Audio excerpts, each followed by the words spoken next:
So I've just got back home after I pretty much spent the whole day at my friend's house and also getting myself a haircut while I was there. And for those that's wondering, yes, it was safe gathering. There was only 3 people during the whole time of that gathering, which is nothing compared to some of these rule breakers that decided to have 50 to 100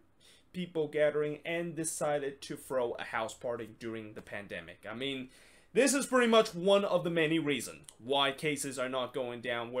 where I live and pretty much in the countries, because unfortunately, despite the fact that people are trying their best to not do what these people are doing, we're still seeing some of these people that are doing things that health official basically explicitly told us to not have a large gathering and not have a large party like this during a coronavirus pandemic that we are in right now. But that being said, now that I'm back home, I can finally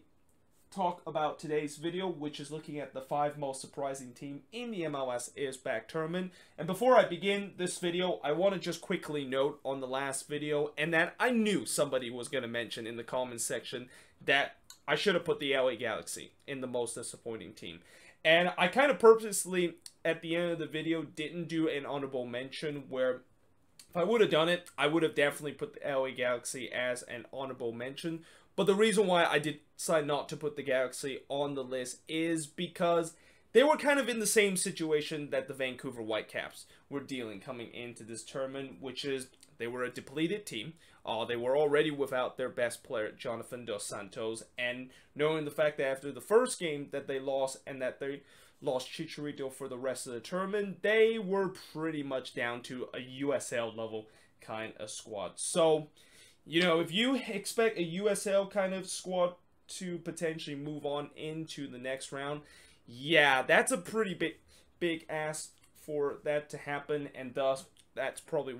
the reason why I decided not to put them in the disappointing list, because they were already depleted and you kind of knew what was going to happen, especially the fact that they were in the so-called group of death along some of the best team in that group during this tournament. But that being said, speaking of the Vancouver Whitecaps, since I am wearing a Whitecaps jersey, and like yesterday, the jerseys I'm wearing is definitely going to be a team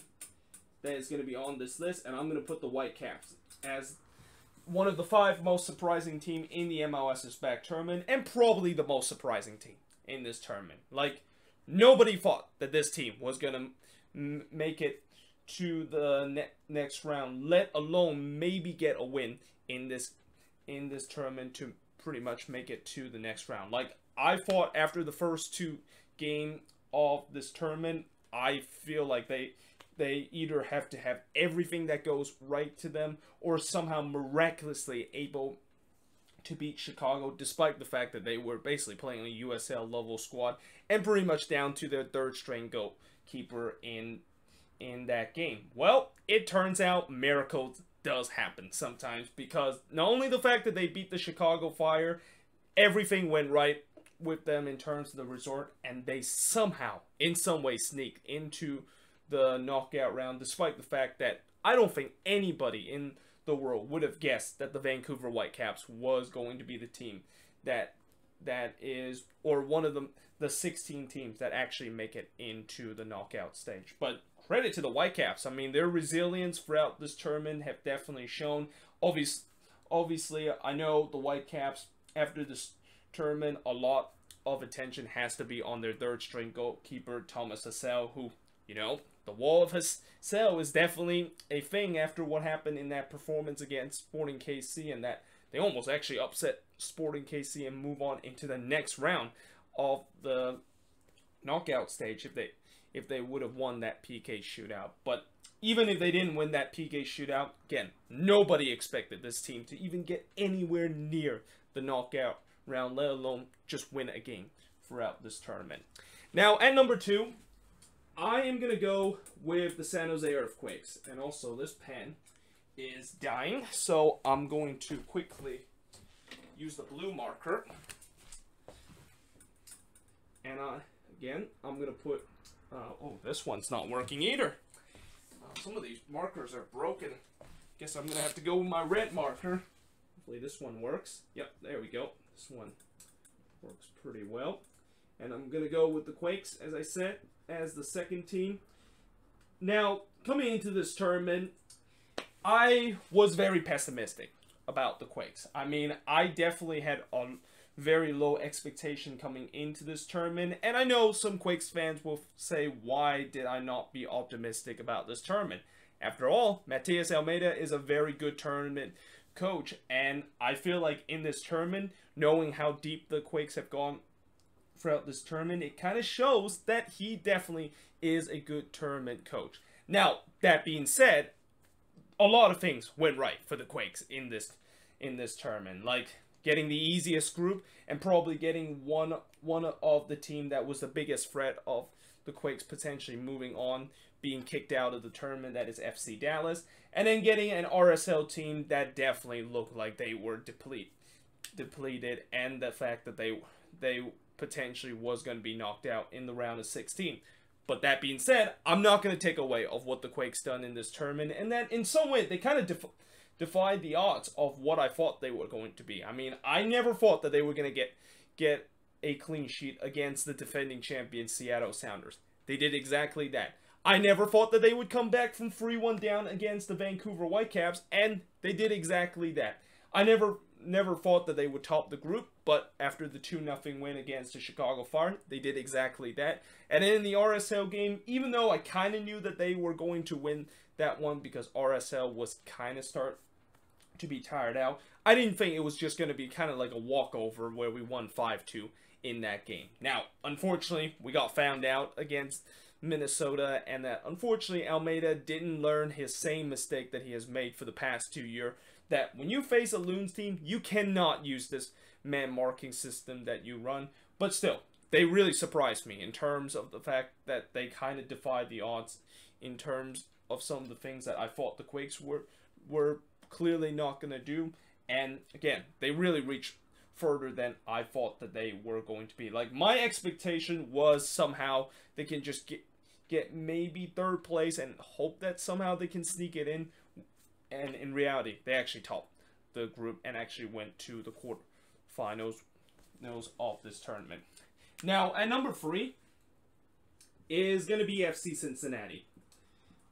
And this one is another one that's not really hard to explain why they're on this list. I mean,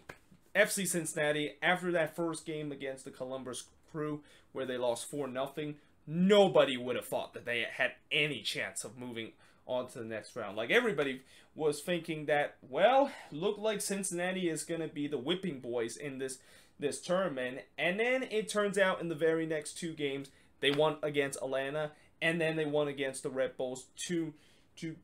actually finish second in the group, and really gave Portland all they can handle in that game, and almost knocked out what would be the eventual champion of this MLSisback tournament. So yeah, Cincinnati, definitely this was a very, very surprising run that they of course gone. And I think throughout this tournament, as much as I know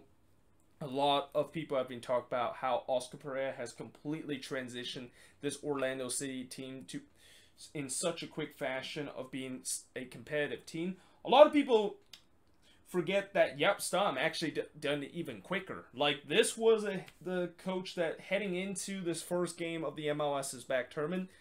he was making his debut during that one. And after that 4-0 result, you thought for sure that you know, it was probably going to be one of those coaches that needs time to figure out what is already just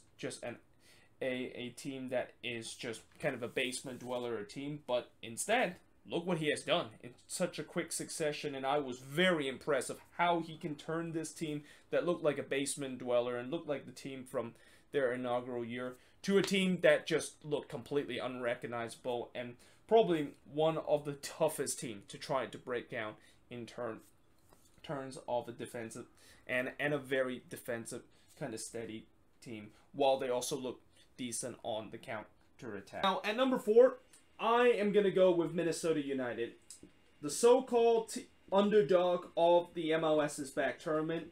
And again, I just don't understand why do they always have this underdog kind of tag next to their name, considering the fact that when you look at the standings, Minnesota is second in the Western Conference. And they were also one of the three teams coming into this tournament still unbeaten. So I just don't get why in the world are they considered the underdog. And it's not like the first two games that they play in the regular season were easy. I mean, on the road against Portland and on the road against the Quakes are not an easy task to do. But I guess maybe the reason why they kind of had this underdog tag and this underdog story is maybe that kind of helped them throughout this tournament and got them to make a deep run into this MLSisback tournament. But the real reason why I decided to put them on this list is really the fact that despite the fact that they lost their heart and soul player, that is Ike Opara, before the tournament, and also losing guys like Kevin Molino during the group stage, and then Roman Metinier after that round of 16 game against the Columbus Crew, they still somehow in some way was able to find a way to win games to move on into the next round. Like, those players I thought for sure were just back-breaking injury that would eventually end a chance for the Loons to potentially go on a deep run, but instead they just kept going, and unfortunately they kind of just fell a little bit short against Orlando City, and that I think injuries and kind of a little bit of a depleted squad is started to kind of caught up to this team. But nevertheless, I mean, I was very impressed of what the Loons has had, and unlike the Quakes, I kind of had a little bit of a high expectation that the Loons was going to make a deep run, but obviously after the Ike Opara injury and that it was announced he wasn't going to be in this tournament, I definitely had a little bit lower expectation of what the Loons was going to do, and that I thought this team was going to make it into the knockout round, but I didn't think they were going, like, after they got draw with the Columbus Crew in the round of 16, I thought that was maybe the end of the road for them with the way that injuries was going to catch up to them, and they were playing probably the toughest team in the knockout round, but yet they were able to defeat the Columbus Crew in the round of 16 by a penalty shootout and just absolutely took apart the Quakes, despite the fact that they missed 3 of their best player in that game against the Quakes. Now at number 5, and this is kind of a repeat of what I put this team in that video back on Friday, where I said this was one of the 5 outstanding teams. But the reason why I'm also going to put Orlando City as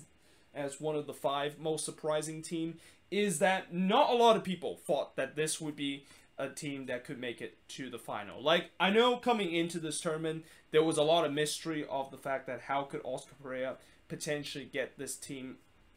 to do well and maybe make it to the knockout round for the first time in franchise history, but nobody,